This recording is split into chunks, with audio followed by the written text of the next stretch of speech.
Take two. Hello and a warm welcome to the South Asian Literature and Art Festival at SALA, as it's popularly known, proudly produced by Art Forum SF. This festival is special because of you, because you choose to be here to listen and to celebrate South Asian voices, and you're very patient as well. We're very thankful for that. A heartfelt thank you to all our sponsors for making this Literature and Art Festival a reality. Their dedication to supporting writers, artists, and the exchange of ideas keeps creativity alive in our community. Quick housekeeping rules: please silence your phones and no recordings. Everything will be on YouTube later, so you can relive the brilliance at your own pace. Also, please make sure that you do not leave any belongings or water bottles behind. There will be a 15 minutes Q&A after the session, followed by book signing by the author in the Florence Moore courtyard by the bookstore. And lastly, as a volunteer run organization, we at SALA are deeply grateful to all our volunteers, without whose support none of this would be possible. So let's dive in, open our hearts and minds, and enjoy the stories that remind us how art connects us all. Today's topic of discussion is Mithu Sen, the artist, in which Mithu Sen will be in conversation with Padme Dorje-Maitland. It's my pleasure to introduce Padme. Padme Dorje-Maitland is the Malwali Family Foundation's Associate Curator of Art of the Subcontinent at the Asian Art Museum, San Francisco. He holds dual doctoral degrees in architectural history and South Asian studies from UC Berkeley and a Master of Architecture from Princeton. He has co-curated shows at BAMFA, LACMA, and MIA, and most recently co-curated After Hope, Videos of Resistance at the Asian Art Museum and Peabody Essex Museum. And with that, let's welcome our panelists.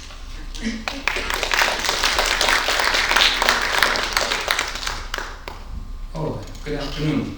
Thanks for all your patience. I'll try and keep my remarks brief, but there's lots to say about Mithu Sen. And it's really my extreme pleasure to introduce her today, multimedia conceptual artist whose work moves between drawing, language, performance, and more. Really so much more. For many here, I'm sure she needs no introduction, but for everyone else, a few words are in order. Self-proclaimed naughty trickster with a wicked sense of humor, her practice is expansive and charged. Some might even call it unsettled or unsettling, by which I mean it's constantly undoing any fixed or stable form and seeking ways of recoding or questioning systems and forms that are otherwise imagined as fixed and stable. Conceptually rich, pieces or byproducts, as she calls them, often feel guttural. They drip, pulsate, seem to be alive or move. Fragments strewn across a page, a canvas, or galleries, they tell larger stories than the pieces themselves. In some cases, the work is a performance, where Mithu plays with meaning, talking in her own made-up tongue, relating quite personally to new technologies, to AI, Alexis, the moderator, the audience in new ways, diving into the rich terrain of such notions as radical hospitality or lingual anarchy, two pillars of her practice. And given the nature of today's program and the South Asian Literature and Arts Festival, I also wanted to highlight Mithu's accomplishment as a poet. And perhaps poetry offers an interesting valence through which to think about her work, and how the space she creates between ideas and objects, or around images and ideas, offers as rich a critical and creative terrain as the works themselves. So, okay, every introduction requires a list of accolades, and there's more than I can probably say. So I just wanted to list a few of the places she's shown in recent years. I feel I should have probably used a QR code. I'm going to go very fast. So, Kiran Nadar Museum of Art, Guggenheim Museum, Tate Museum, Queen's Art, Australia, Arnhem Broad Art Museum, Michigan, Kochi, National Museum of Modern Art, Art Berkeley Art Museum, Shah Jahan, Delhi, and Mumbai, and many more. So, but I think another metric of her work is how she hasn't stayed still, and instead how she continues to move the needle on art and practice forward, and in her own life. And with that in mind, I'm just going to end on one little plug. She has a new book out, and it's really quite amazing. And I love the title because there's so many ways to read it. Unmyth, Mithu Sen. Mithu Unmyth Sen.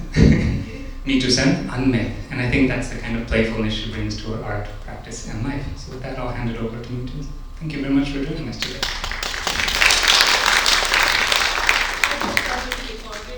I don't have such beautiful introduction. And hi, thank you, Sala.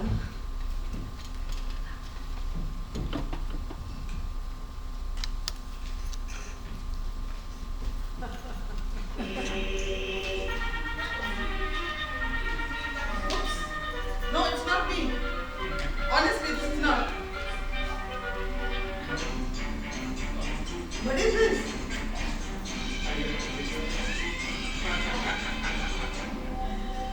This is not intentional.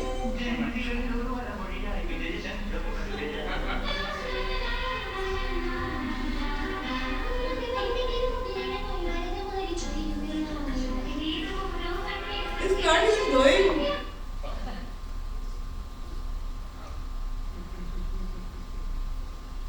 Now I'm serious.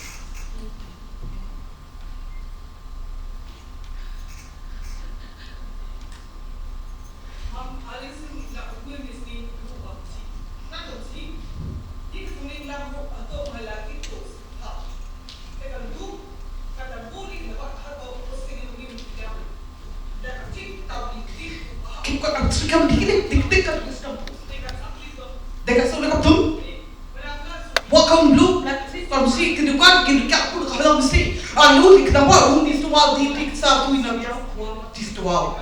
This or pushing is all that they got extremely quickly so and all what happens to me come chum do the door I have say that we talk shall see you up she's that the action say how the shall it's like to fix the young it'll all see the what happened. Someone comes to ground, still give him a shot too.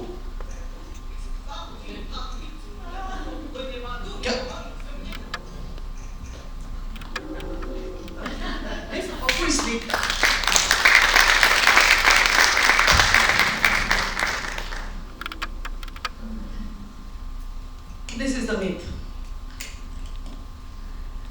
Myth is a marketed, consumable form of an artist. That is the identity of an artist. So, keep the mic closer, Mithu, please. Thank you. I have another.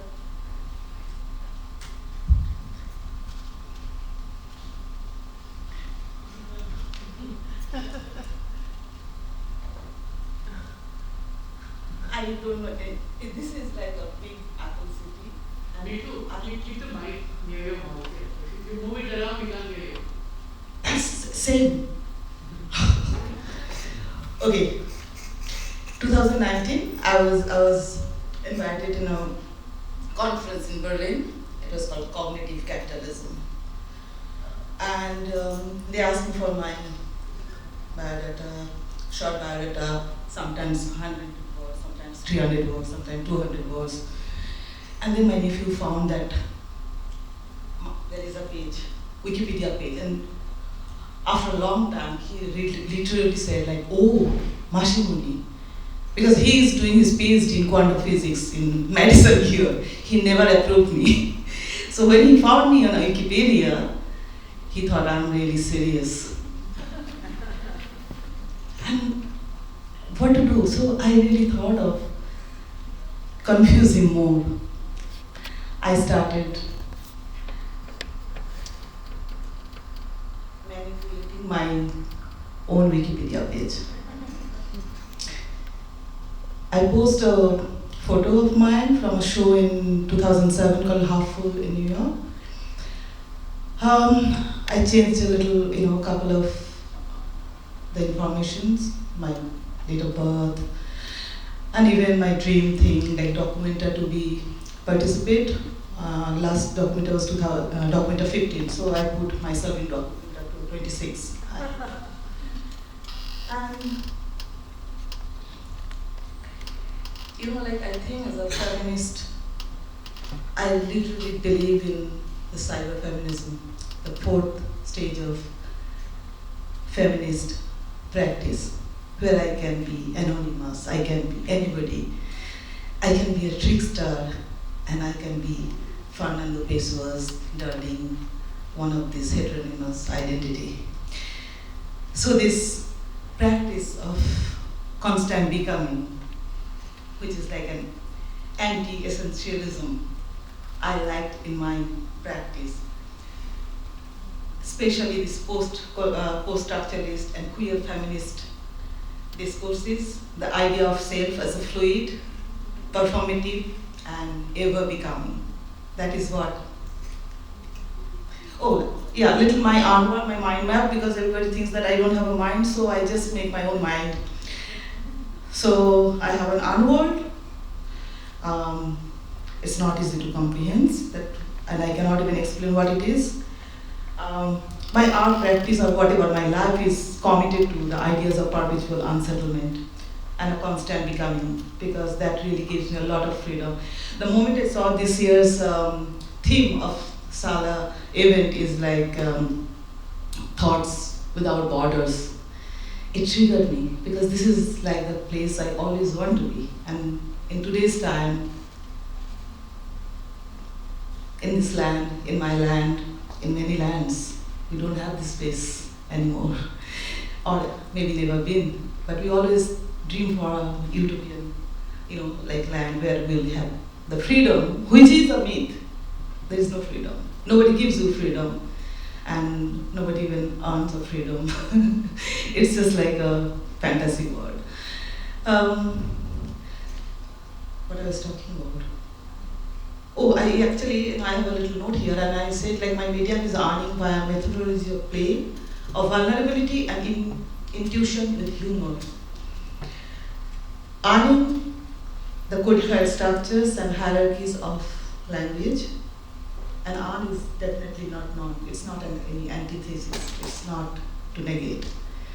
Art is a narrative trope, an extra textual being, an alternative world for me, because I love to make. And I have in my practice, because everywhere I go, I always used to tell since childhood that I love making art. And the professors, the teachers, the artworks always say, you have to explain why you like art. You have to articulate. And I didn't know how to articulate. But then I still had to do my portfolio. I had to send it everywhere. I had to convince or manipulate or seduce this artwork. So I sat and I made these 5 pillars. Somebody long ago, like in 2006, I was doing a project in New York. I was preparing for a show. And for 3 months, I was making artworks to have a solo show, my first solo show in the gallery. And it was very boring. So I put a little note in the door. I was in 3rd floor, and I said like, I'm from India, I'm bored here, I'm making art, nobody's here. Please come up and have some tea with me or some drinks or like whatever. Spend some time with me. People started coming. And over these 3 months, I made fantastic kind of, like, I don't know who are they. They just came and I was making art. I was doing an artist in residency, and I'm building a body of work. So I started making art, and I was talking, so I was entertaining myself, and it was, all 3 months were super, super fantastic, and it was fun. And then the opening time came. I had a huge opening. The gallery was so kind. They made beautiful things, and I usually don't drink, but I drink only one day in my opening, and it's a bottle of champagne. I really love it. So they really did that memorable, because I made so much of work. 10 minutes before the opening, I actually left, because I realized that all these 3 months I was entertaining people, I was like making them happy, and all these things were happening. I did not see New York. I did not entertain myself. And then my show was called It's Good to Be Queen. So I tried to treat myself as a queen. I left my opening. Today, Padma said, I hope you'll turn up, you'll come. Actually, in my second show in New York, the gallery put 2 interns with me from the opening day. Anyway, these are like big stories. I don't repeat myself. myself. So when the editor of my book, Irina, she actually introduced me with a wonderful word called radical hospital. She said, what you are doing, actually, you know it's a radical hospital. I immediately, wrote it down. Because I have to just pick up the words that fits that word. Nice words, right words, productive words. Nobody listened my dad. Also. So the come sleep because to the handed a hard was one put something to sleep down the stick on look here, allow so and what expect people so you know without me. Yeah, so in 2016 I was invited to do an artist presentation, and I was very excited. It was one of the biggest platforms in the mainstream art world in New York. It was in Guggenheim, and that time actually I was doing a project in Japan. So the curator, the organizer started sending me email about deadlines, about I have to send everything. I mean, otherwise this thing will happen. We'll always be 15-20 minutes late. So they wanted to be so they sent me a list of instructions and asked me to follow and send them everything in time. I did so, and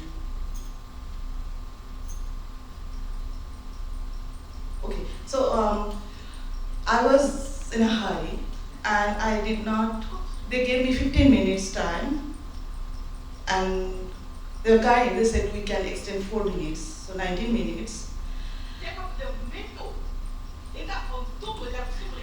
And you can see that, my English, I struggle. I don't struggle, I mean, I speak like this. This is what my language is. So, the text you see on the back is not mine. It's from that instruction, that emails, that PDF, 8 pages PDF about how to present yourself as an artist. You should not move from the podium because this acoustic system will be a problem. And I followed. I just made a film. It was easy. And they said, you only focus one work. Don't try to show too many. But I'm an artist. We are narcissists. We want to show as much as we can. So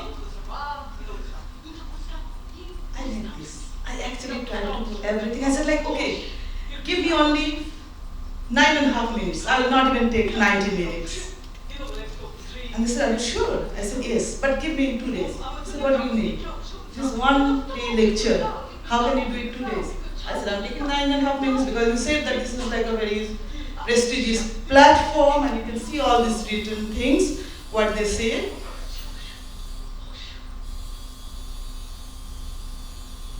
So, not a single word of mine you can focus on, you know what it is about. This is how art and art what is. We go to the exhibitions, we do how many of us really want to know that what this artist is doing or this artwork.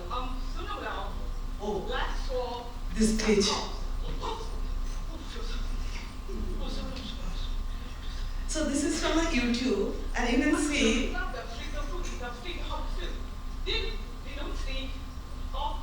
can you read these things? I wanted this light on anyway. Curators, pay attention. Kalma, are you seeing?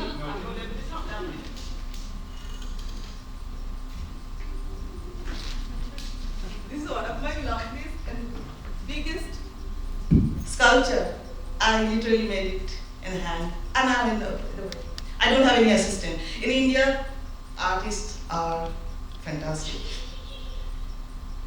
They have lots of assistants.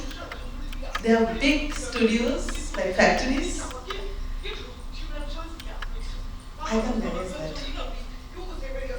So I work alone in my studio, and I make one by one. This is how how I, like almost like I was running out of the time.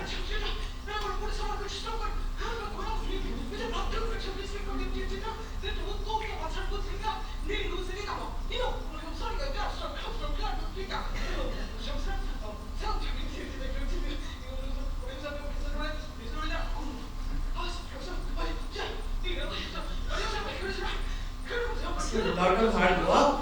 Artists when they speak, they said, if I don't stop in time, they'll put an orchestra style thing. So I put my own alarm.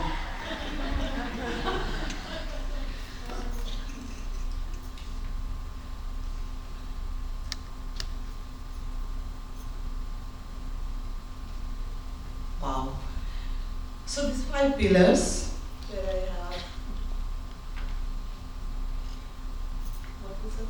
Radical hospitality is the main thing. And under radical hospitality, I have 4 pillars.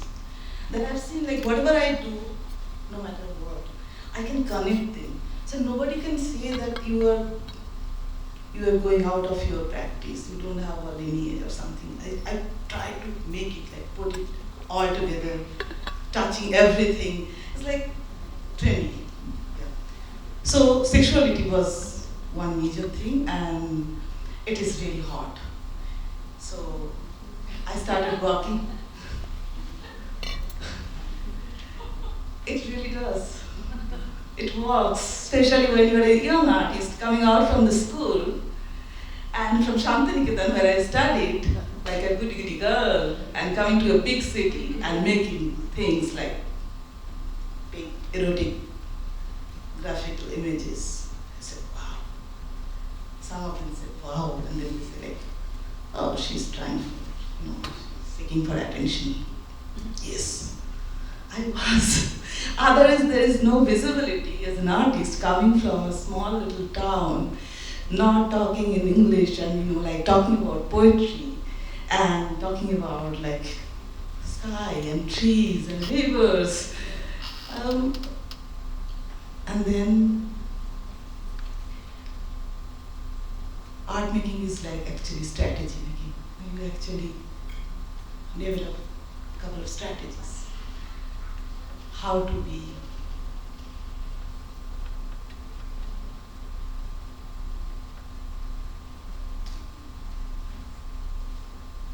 so actually they are quite good.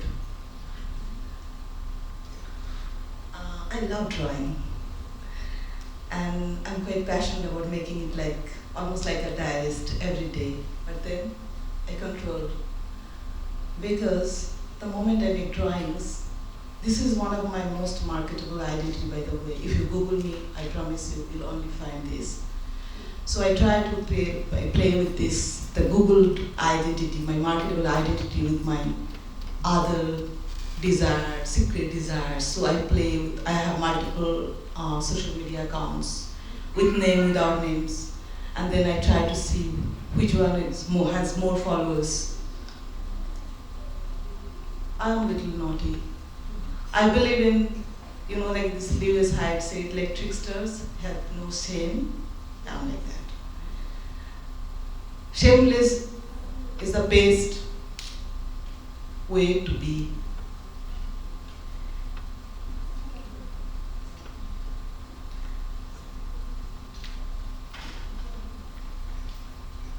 So while I was doing these sexual erotic drawings, in one way I was really people are loving it because they're very sensual, and I know, like I started researching when I had my first show called I Hate Being, more than my personal stories, like how as a young girl when I was 5 years old, I was told, I was with my sister, my mom and my sister, they're very fair complexion, and in India, like, so I was told like pink is not your color, like don't wear pink. For the next 25 years, I never used pink. I did not know, as a 5-year-old girl, I did not know that like pink was not my color, but I used to love that thing. But after that, when I used to go to like art school or even like have something pink, I always kept them aside. And the pink pastel, the shades of pinks, used to be untouched in my pastel box. So, after many years, when I was like around 28, 29, I thought like,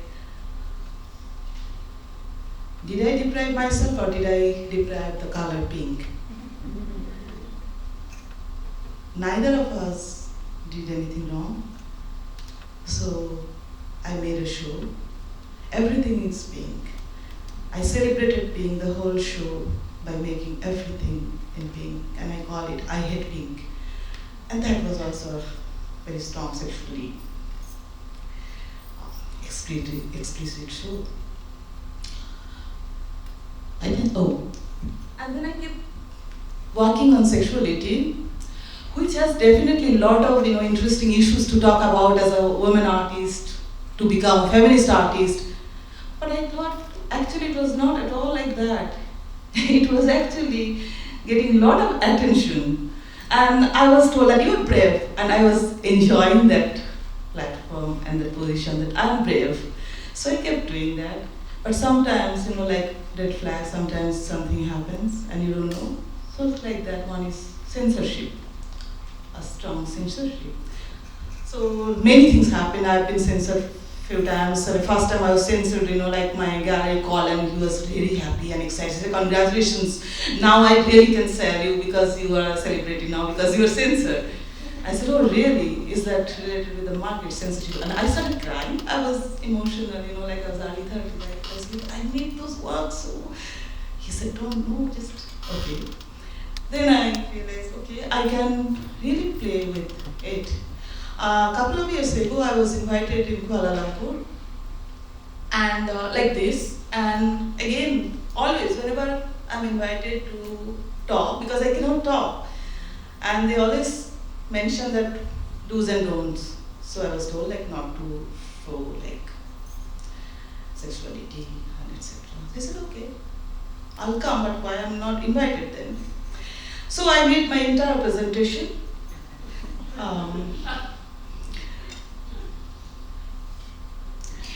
I had 2007 I made this work for a show, and that was in India and also in New York. It has a lot of sexuality, nudity. 2019 I had only 2 works left, and 2019 I wanted to show it in India in a gallery, and then I was softly told, don't hurt others' sentiments. And the sentiments I don't understand. I blackened the work. I just thought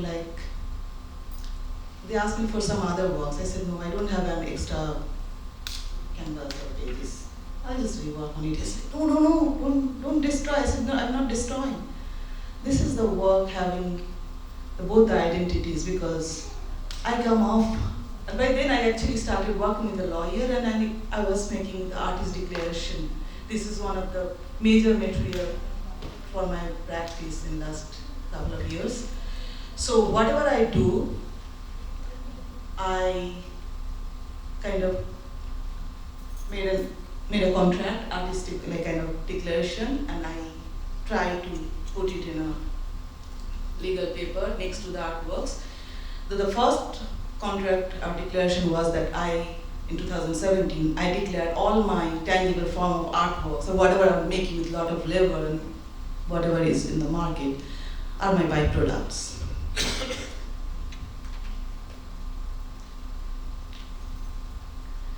I am from Bengal, so I have that extremely romantic, and I grew up in this era of communist government and seeing them also so corrupted, and it was gone. But anyway, as I experienced that lot of literature, films from Ritik Ghatak, Sushatit Rai, all these things was completely embedded inside me, and I just thought, I am going to be like this, I'm so romantic about communism, so I have to be anti-capitalism.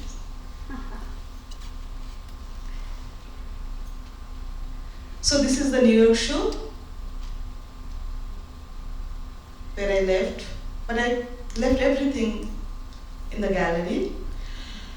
I actually shaped the gallery because I first time see New York, the frame are so super expensive. I said, no.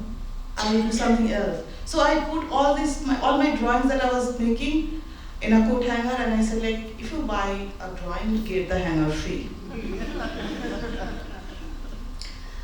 This BOGO thing is like, like the buy one get one, or the free things is so seductive. It works in every field, including relationships, I'm telling you. 2007, and by then, like, that was this era, like when I was invited from all over the world, because this is a new exotic India, and the market was opening, bringing Indian artists here and do the exotic, interesting, new entertainment. And within 6 months, I've seen that how my price of my artwork was jumping, and I was nervous. I was a little embarrassed, and I was sentimental, because when I saw like some of my works, like my drawings, which I made maybe in 1 or 2 days, is more than my dad's salary for like a couple of months. I said, no, don't do these things. I said, like, no, you do your work, you are an artist, you focus on your art. We'll take care of you are talented, you have to accept that. I accepted, but I came back and I called my friend, I said, can you make me a website? I said, what? Because I used to give my artworks as a gift to friends, and until then it was not a check, so it was still a pure gift from Howard. So that summer in 2007, I had this website where I actually invited people to send me a letter of love, and I will give them one of my original work. A lot of people thought it's a joke. It was not a joke. I started receiving hundreds of letters, and I was every day I was making something small, thinking that whomever this person is sending me, I'll send these works. So back of my mind it was, if that time each of my drawing was $1,000, and if with my own labor I can make 40 drawings in a year, that means $40,000. But what if 8 or 10 drawing goes to this? Then 40,000 become 30,000. So I always like to play with the market, and that is one of my family's take, that how this patriarchal platform, this market, this commerce, I can manipulate, I can nurture, I can rapture, I can sabotage. It's a very small little romantic way of thinking, but I'm still continuing that. It's 20 years. And this is now even more exciting, because now you have to be connected with me through a bond, through a contract, and so there's a lot of conditions. Like I'll ask, like for next 3 months, every day you have to send me a WhatsApp in the afternoon, say good afternoon, no matter where you are. If you miss one day, and like people are so nervous, they really do that what I ask them. And art as byproducts, and this self-declarative contract, and this artwork is, So I started changing everything. Why we always have to say that one artwork detail means you have to write the title, the size, the medium. Of course, they are in. But why we always have to say this work is like watercolor on handmade paper, or charcoal, or we don't acknowledge a lot of things. This drawing was made definitely on handmade paper, but with watercolor, ink, valence, toothache, darkness, sometime Palestine, Gaza, everything comes. I don't like hiding things. I like whatever comes and whatever is true to me. So I started putting them in the captions, in the contract, and it's not easy. Once one of my work was in Christie's, and then they called me and they said, like, you have seen a drawing of a skull and there was a little bleeding tooth, and you said like drawing with charcoal and watercolor and toothache. how can you put this today? And it was actually an auction for Gayatri Spivak. And I sent a letter to her. She really loves me and my work. She shows my work in many places. But I said, like, she literally had an argument and she didn't understand. I said, like, it is the toothache. Can you feel it? So I actually donated that work. And I said, like, if you don't take it, I will take it back. So they printed this toothache. I was so happy. I do little. I'm not an activist. I cannot do big things. I cannot be like, I cannot do that. I do little play. Because my medium is flavor, playing with flavor. And I really do it very sincerely. There is no dishonesty, there is no, and these are my little bit of nice works. This goes, it talks about many things, like when I have a gallery show, I have to talk about violence, I have to talk about many things, all the issues. There are a lot of issues that artists can work on. This I'm showing a little bit because I want to show that I can also do this. This is another work because, like 2017, I saw, like, as I said, my Google identity is like a lot of nice, sensual drawings, and so immediately there is a demand. But I get bored, and also I want to control. Why should I make more than 40 drawings in a year, or 30 drawings in a year, but there is a demand of 80 maybe. And every new solo show, it's like an unsaid thing that gallery hike a little price, like a 10%. So my last solo show, I made 20 drawings or even more, put them like this and saying like, I'm bored, there's no more challenge left, so these drawings are same as algorithmic, same kind of things, permutation, you get it. But you get it 10% less than the market price. And the gallery was like, what are you telling me to? I said, I'm earning or buying freedom for myself because I have to move on. Similarly, I did BOGO, buy one, get one. And I always write why I'm doing that. See, it was in the art fair. People think it's very conceptual, but it's a very easy thing. Like you just do it, put it, and it goes. Art is actually entertainment. Art is actually performance. Art is a strategy, how you sell it. And this is where the language comes. By now, I'm sure that you understand the way I'm speaking, how I speak, how is my accent, how is my grammar and syntax. Nothing is like, but you understand. I believe you understand. Okay? And with that trust and belief, I keep talking. 10 years I didn't talk. When I moved to Delhi, by then, I grew up in Shantiniketan and Bengal, and my mother is a poet. And for me, language was poetry. I wanted to be a poet like her. I always wanted to be a poet like her. And then I moved to Shantiniketan, started studying art against my parents' will because they wanted me to be a doctor. And I was a good student, so I had all this potential, but I had no joy. So I left in 17 and a half, and accidentally I got, and that was the best thing happened in my life. I stayed back, I told my dad, I'll never complain you, and let me stay here. I'm here. I'm still here. And I was in Shantiniketan, actually I was only writing poetry. And I did not know, if it was today, if I knew about the world, if I knew about this concrete poetry, if I knew about like how with language and script I can also be an artist, I could have articulated myself in my final submission in master degree, because there I put like a poetry and next to it was like some drawing of it.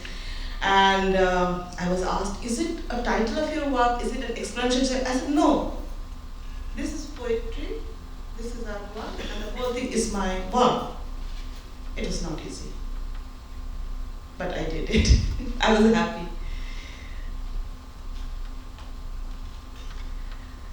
This is my last, okay, but in Shantiniketan, when I was studying Shantiniketan, I started writing so much, then I had to end up publishing it. So I was publishing, and nobody knew who I am.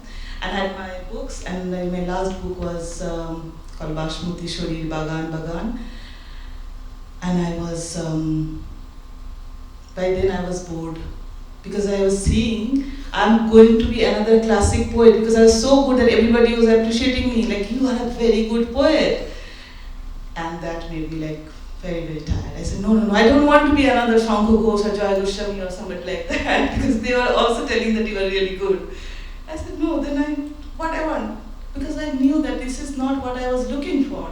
I was really looking for what poetry means. Poetry does not mean that you have to be classically, like, I mean, with all due respect, because I love poetry. I love poetry. I love my mother is a poet. So, but it's a mother tongue. It is like something that you really, really know what poetry means. Poetry means tears. Poetry means sweats. Poetry means it doesn't have a script. So I thought I'll go like this. I'll go like postscripts and unscripts and non-scripts, whatever. So in Delhi, 10 years, when I could not express my feeling, and one day I was teaching in a school, and I was like, boys, girls, next Monday, you'll come. And the whole class was laughing, and I was like, what happened? Ma'am, Monday. It was okay, because they were kids. But these Monday jokes were everywhere. We are, especially in a post-colonial country, we see that hierarchy and hegemony of the language, this lingual politics, this how much it can put you or keep you outside that circle. So it's not easy. This invisible border, and you try to get in, you try to be a part of it, but no. They say like where you belong, where you are coming from, the whole class and class, everything, it's like that. Language for me was like almost like that. So these 10 years I did not write, and then I wrote a book after 10 years, and I called my publisher saying that I have another book ready. And he said, I knew a poet never dies. You are a poet, you always are a poet. Send me these things and I'll publish it. And I sent him that thing like by email. He called me 2 hours later, Mithu, it's a corrupted file. Can you send me? But actually it was not a corrupted file. I actually wrote, and some accident happened. The whole book got glitched. Next 3 months I had to tell him, you believe me, I'm a poet. You said that a poet never dies, and these are my poetry. You cannot decode this today, but this is my poetry. Can you not publish it? He said, why? You are an artist now, and you can make it like an artist book. I said, yes, I know, but I want you to publish, because you published my last book. Because I want your validation. He published that book, and we had a project in that time on Ted Modern, Word Sound Power. And I published that book, and then I started performing. It's called performance, but I'm reading the poetries. Too much?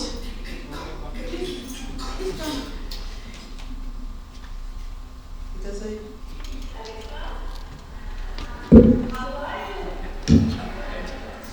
Glad you asked. Oh, this is I'm happy and chatty, so let's keep talking. Alexa, you do Mama. Sorry, I don't know that. Alexa, do you know my language? I'm sorry, I don't know who that is yet. What is your mother tongue? I can talk English, I can walk English. Alexa, I love you. Whoa, that just made me skip a beat. Alexa, who is that boy who drowned in the sea from Syria? Sorry, I don't know that one. Who is Alan Kudri? I'm sorry, I don't know who that is yet, but I learn about new people and businesses every day. What is the meaning of xenophobia? Xenophobia is usually defined as a fear of foreigners or strangers. Alexa, you can't be female. Look at them, come stay to breathe these up. These are left up as eyes dead. Sorry, I don't know that one. Alexa, what is the meaning of lyncher? Lynching is usually defined as putting a person to death by mob action without due process of law. Alexa, can I lynch you? For help with that question, go to the help and feedback section of the Alexa app. I didn't catch that. Alexa, do you love nuclear bomb? I don't have an opinion on that. Alexa, you understand my English? Sorry, I don't know that. Alexa, what's the holding the snake? Shuffling songs by Ludacris on Amazon Music.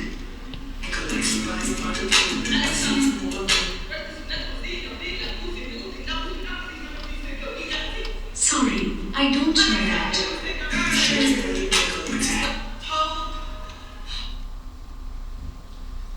Wow, amazing. Thank you so much for sharing the overview and insight into your works. Maybe following on that, we don't have too much time, we have about 10 minutes, so I'll ask one or two questions, if that sounds good. And is that around time? So I'm going to put two questions I have together, and the first really is about language, but also this kind of really poignant, no questions, I'm going to ask two. Sorry. We're going to ask about the language and the idea of a contract. I think this idea that you write a contract after a lot of your projects is really quite beautiful. And in some ways it made me think that language is also a kind of contract. And so I guess I'm curious how you play with language as a kind of new contract within your work or with other people, or something you like to break.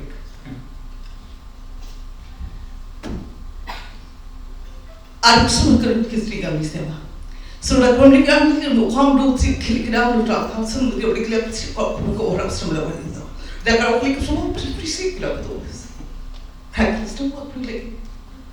I was to one particular one put to duck like I like secret poo, Rick to come to singing like what, but it's like what is like what we see we have to those. So I put and already started a brew. They like to take it down, make a car, stick like you don't do job those. Yeah, so like the don't exactly we are blue up, keep we see it about so you know how because the exact isn't it up, yeah, see up. Yeah, beautifully stated. I agree, really. And it makes me actually think about humor, because just to share, I shared the How to Be a Successful Artist with a class yesterday, and half the class laughed, and another class half got really angry that they laughed and said, no, this is serious. This is really detailed and nuanced work. Please don't laugh at it. And so I guess I want to ask about humor in your work and how you play with it, and if you think it's funny or serious. I'll not repeat like this gibberish.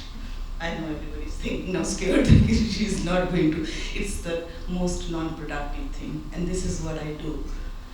Why I always have to be answerable on whatever I do. I buy my freedom, I like it, I enjoy it, I have no shame that I'm invited. I came all the way and staying in a beautiful hotel, and people are loving me saying that you are great, and then I'm doing this. Fun? Yes. I remember when Kiran invited me and he said like, I asked like, who are the audience? Who comes? I was curious because I never been to SF before. And she said, really great people, like people are really very, very sincere and interested in art. And maybe they don't know your art, and it would be fantastic to know about your art. And she also said, like, people collect art here. Maybe there will be people who will collect your art. So this is what I do. I don't know if I have convinced you enough to collect one of my QR code, or to buy me, where I'll constantly do this performance. I'll speak in gibberish incessantly, like ever. I'll be part of your life. Can that be collectible? And if that is not collectible, then why we are making, dreaming, thinking, desiring art? So I'm not really, I wish I could speak and explain what is here, but I don't have. I have this problem, the vocabulary, less vocabulary. That is also sometimes works fantastically because people feel she is a great entertainer. And people invite me for that now, almost like a, what you call, stand-up comedy. You know, like really, I get invitation and people say like, can you do a little performance? Actually, by default, no matter how much I prepare, try to be serious, all my presentation becomes a very entertaining performance. That's not bad. I could travel all over the world. I could place myself in this art world saying that I'm an artist. In India, I really have to be an artist. 3 months to 4 months, I really rigorously do my, for Google. So where I can make my drawings and something, and you know, algorithm keeps repeating that this is an artist. But then people say like, what did you do? Why you are going to Guatemala? Why you are in Mokpo in Korea? What did you do in Johannesburg? And my husband calls me visiting wife. So even he maybe doesn't know what I do. But everybody is envious about my life and say that you are really celebrating life. And I confess and I admit, I do. I want to go to Gaza. Nobody invited me yet there.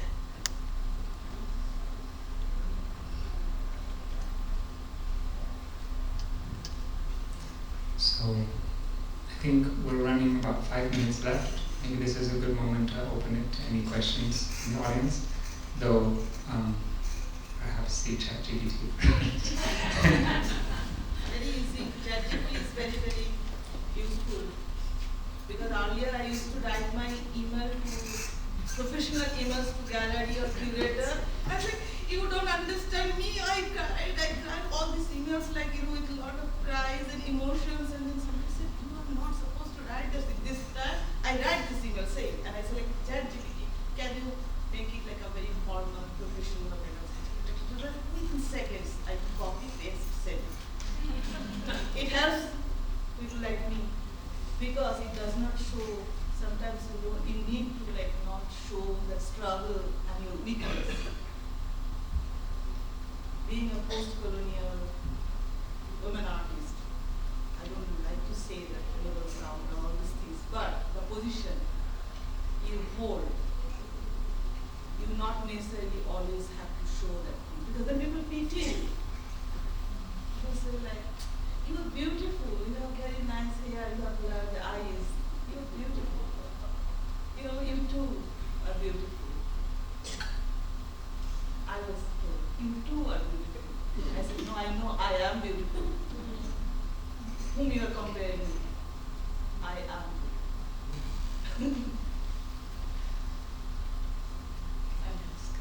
Hi, I'm Nirja. I just want you to keep talking because you're so in sync with the universe and how the universe probably imagined women to be. And but I'll ask away anyway. You said, why should I be answerable to anybody? I have bought my freedom and I enjoy it very much. And I appreciate that. And it's very important that a woman says it. But what do you think as a woman artist from India, there's a lot of men who take the center stage when it comes to art. And so how do you define patriarchy in the art world? Because there's so many women artists who sit at homes, they're great at what they do, and probably they paint a flower or two, but they're also artists, and they do good work. So how do you think women can also find their voice? Just like I think you have found your voice and you convey it so beautifully with such confidence.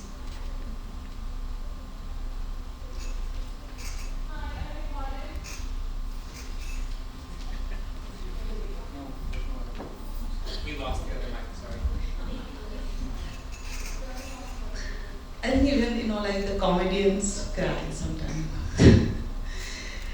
I didn't cry for last 3 years, 10 months exactly. I lost my dad, 21st November 2021. So because he always loved like the way I smile and laugh. She said like, don't cry. And I said, no, I will not. Who will write the history of tears, if you remember Rula Barth? Who really writes the history of tears? Nobody. We, whether it's women or the marginal voices, I don't always like this binary of men, women, like a gender. I see voiceless, marginalized, suppressed as like, I think like the real power bank is there.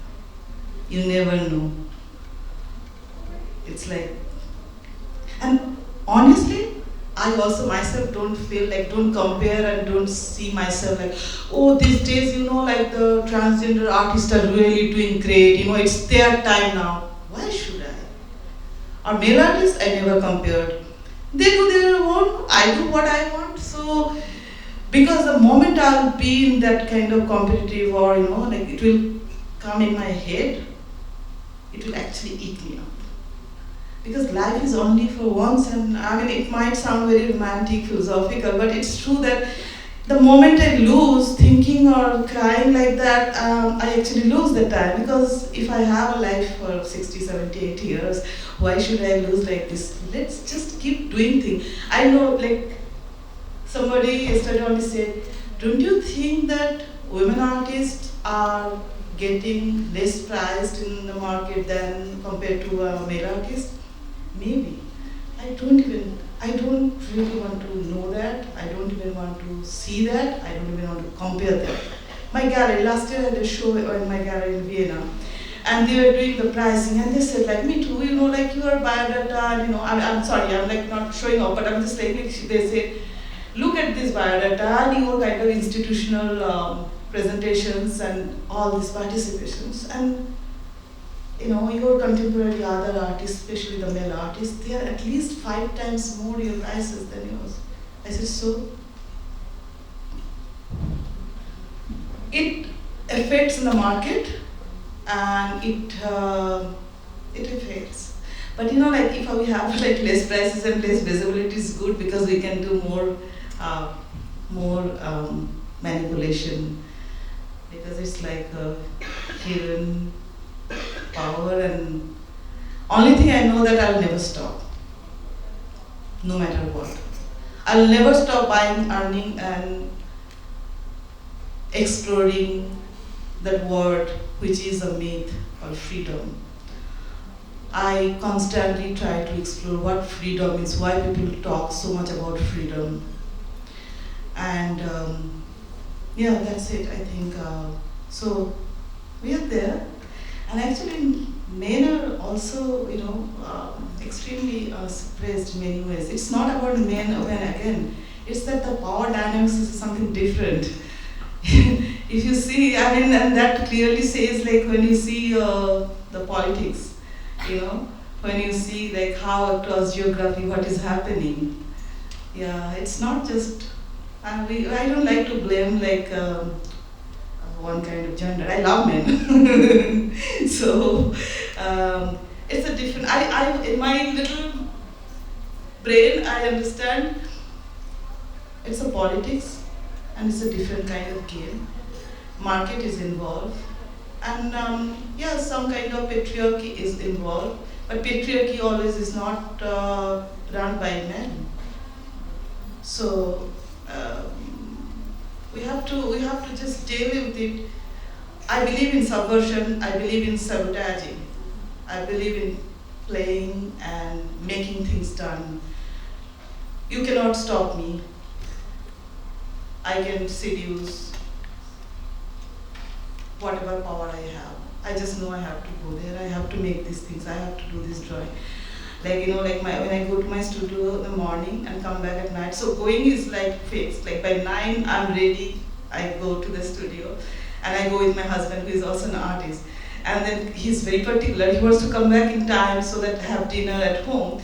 And every day I make an excuse. Oh, I have a Zoom meeting, I forgot, it is from Berlin, so I have like, next day, oh, like, you know, so even I'm married for like nearly 25 years, so I play with my husband every day to get a little more time, because to break his routine, I'm such a bad wife. But we're still together, and you know, I love him. So we have to do these things.